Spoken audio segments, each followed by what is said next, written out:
Hello again, and welcome back with another episode of Is It Worth It? This time we're taking a look at Metal Tales Overkill, which released on Xbox, PlayStation, Nintendo Switch, as well as PC. This is self-described as a roguelike guitar shooter, and I personally struggled to get into the flow with this game. Despite its flaws, I could pull out a few positives, but only a few. First of all, the enemy variety, level structures, and even the bosses felt very plain and repetitive. I did not see much variety, and it was fairly uninspired.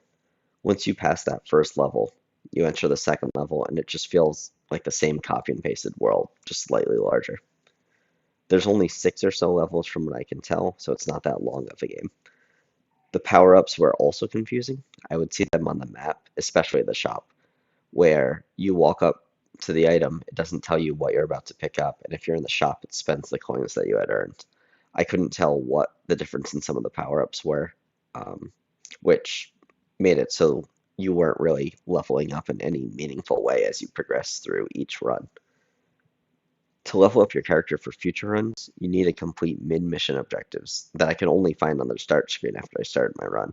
Didn't really give a notification of your objectives going into each run, and I found myself forgetting to press start, look at my objective list, and ending the run without real meaningful progress for future runs. It kind of stagnated progress and made it a semi-frustrating experience. Admittedly, roguelikes are not my go-to genre, but this game in specific definitely doesn't seem too new player friendly and not where I would start to get into the genre. One of the positives I would say is the soundtrack. The soundtrack was definitely solid. Each boss fight had its own unique track, and with the boss fights seemingly randomized, it was interesting to see what track would play and which boss would appear.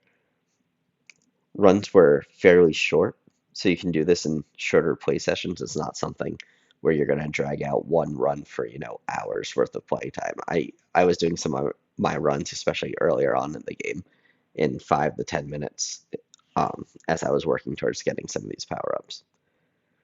Overall, the game is definitely not for everyone. I struggled to personally find a groove. I think it might scratch that roguelike itch for someone who is more invested in the genre, but if you're a newer player, I would look at other games in the genre first. This definitely isn't, the cream of the crop. That wraps up this video. That's another episode of Is It Worth It? I hope you like this video, and if you want to support for future content, please like and subscribe. Thank you.